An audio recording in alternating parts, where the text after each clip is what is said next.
Hello ladies and gentlemen, welcome to Hello Dave.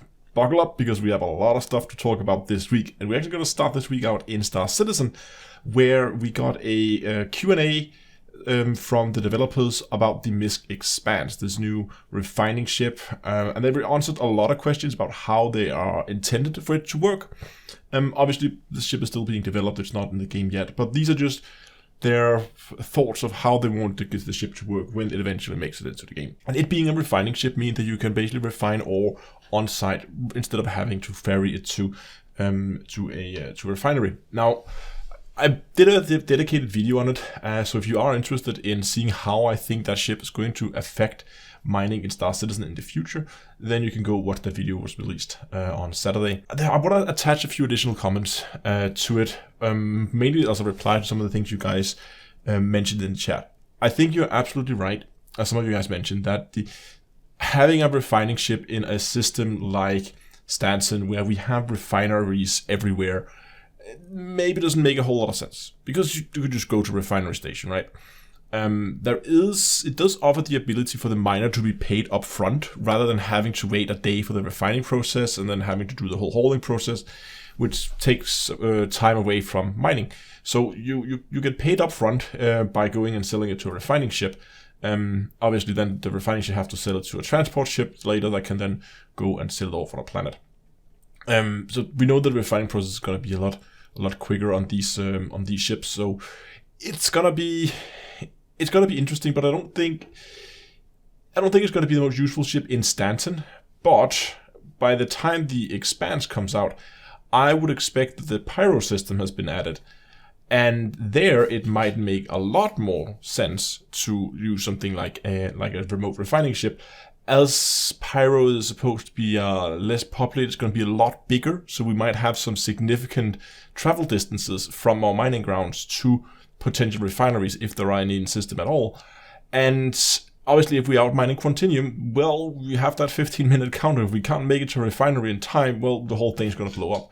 So it could give us access to go and effectively mine more lucrative places, maybe in Pyro when that comes out. But again, this is something that we'll see how that all pans out. But I think it's an interesting ship, and I just wanted to say that I think it's wonderful that we see these kind of early design ideas being presented to the community, because it also means that the community now, we have a chance to go and we can give feedback on it, see how we think it's going to work, and they have then time, even in this early stage of development, where, I mean, I don't think we haven't even seen gray boxes of it yet, so it's quite a bit off. But it means that even in these early stages, we can still begin to give feedback and talk about how we think the ship's going to work and what's going to be its positives, what's going to be its drawbacks.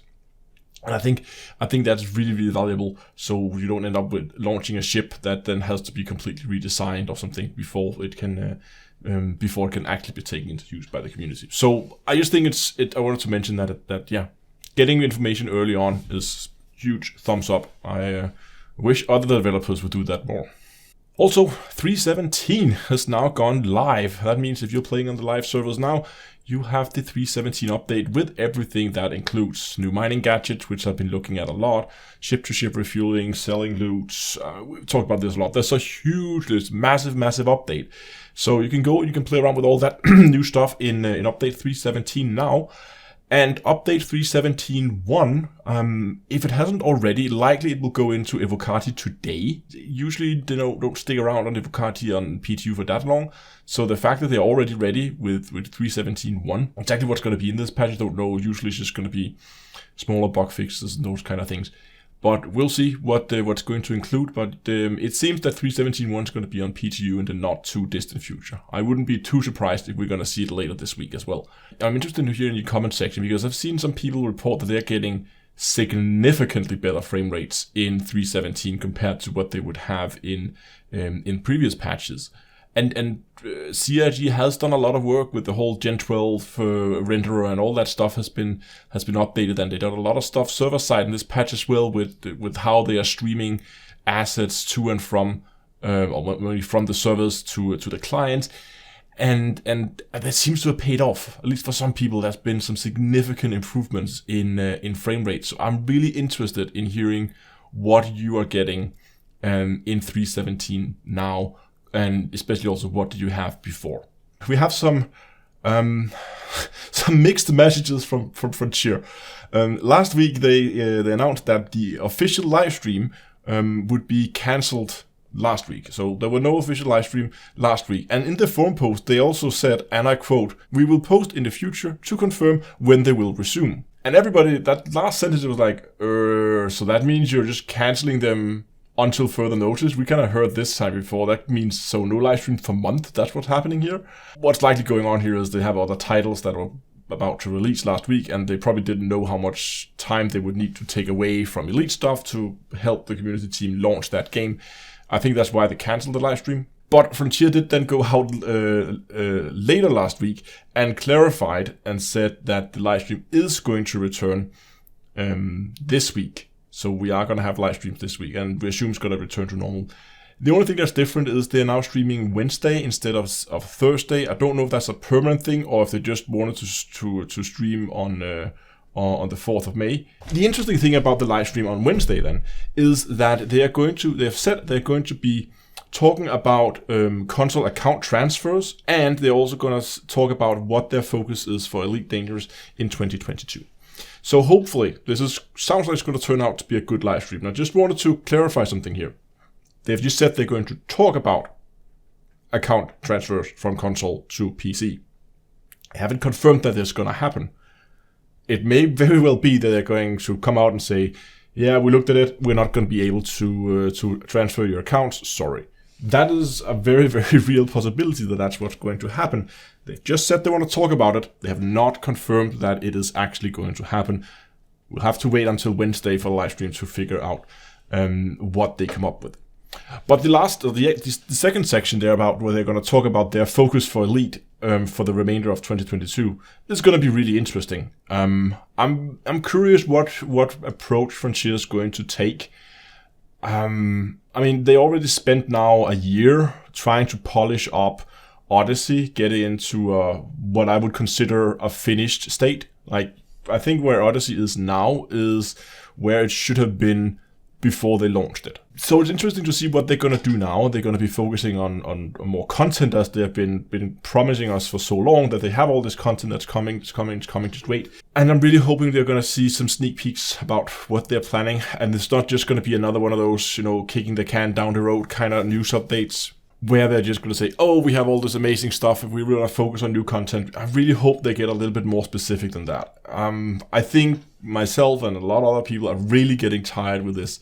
All that's happening on Wednesday on Frontier's live stream. You can be absolutely sure I'll be sitting in chat, and hopefully we get some exciting news. Then we have some news actually from Twitch this week. There's been some changes, or not changes, they are considering some changes over on Twitch. So the way Twitch works right now is live streamers, when you stream over there, you can either be an unmonetized creator. That means you do not make any money from the live streams you do on Twitch, like myself. You can also decide to sign up with their affiliate program. And when you sign up with the affiliate program, you have a 70-30 split of revenue made through the platform. That means when people, they donate with the bits, or if they subscribe to the channel, or over on Twitch, all the money that comes in, ads, those kind of things, they are split 70% to the streamer and 30% to Amazon, who owns Twitch. But there is a caveat. The reason why I haven't joined the affiliate program is that there is an exclusivity deal. And that means if you are part of the affiliate program, all content that you stream on Twitch must be Twitch exclusive for a 24-hour period. And that, of course, means that I wouldn't be able to do the dual streams the way I do them now. So if I were to be part of the affiliate program, I could not stream on YouTube at the same time, and therefore, well, that would pretty much mean I wouldn't stream on Twitch. So there would be no point in joining the program anyway. And that's why I had decided never to join, because of that exclusivity deal. But I think that the Twitch is feeling the pressure from other platforms, YouTube, Facebook, where people are live streaming.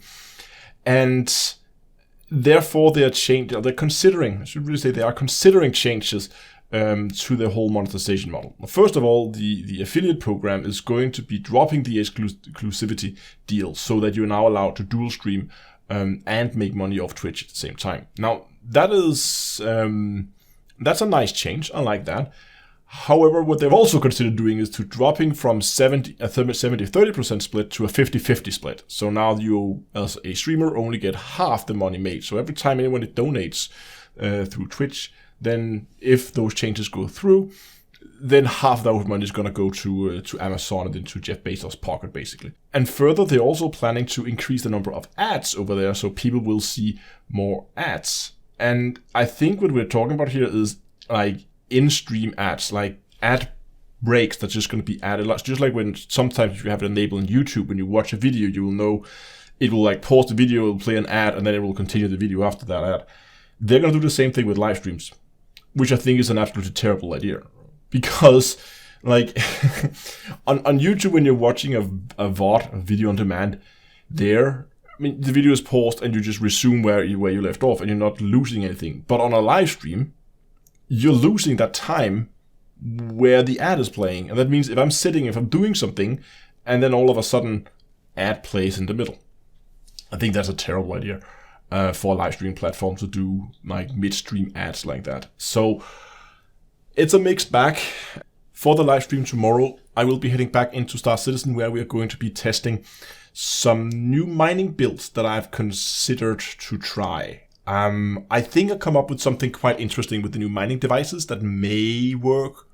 Well, we'll figure that out. I've been testing them a lot doing the PTU. We're going to go in, we're going to reconfirm all the stats that they're still the same as they were before.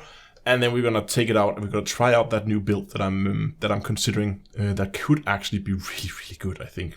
I know there's been a lot of Star Citizen live streams lately, but again with the content drought in Elite, where nothing new is really happening, there's some community goals now and then, but there's not really a whole lot of new stuff to showcase in Elite at the moment. And we have all this new stuff coming on in Star Citizen. We just have this massive patch, and that's of course why you have seen an increase in number of Star Citizen live streams. And I just wanted to clarify some things here, because some people have been asking. And no, I'm not abandoning Elite, not at all. This is just the natural, like, when one game has a lot of content, I'm going to be covering that more in that period.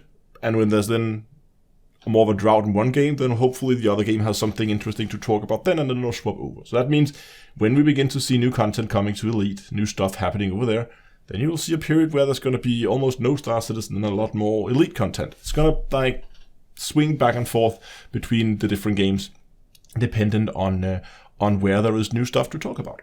But the live stream tomorrow is going to be live streamed, as always, on YouTube and on Twitch, and it's going to be at 7 o'clock GMT. I hope I'll see you guys there. Thanks a lot for watching, and until next time, I'll see you guys in space.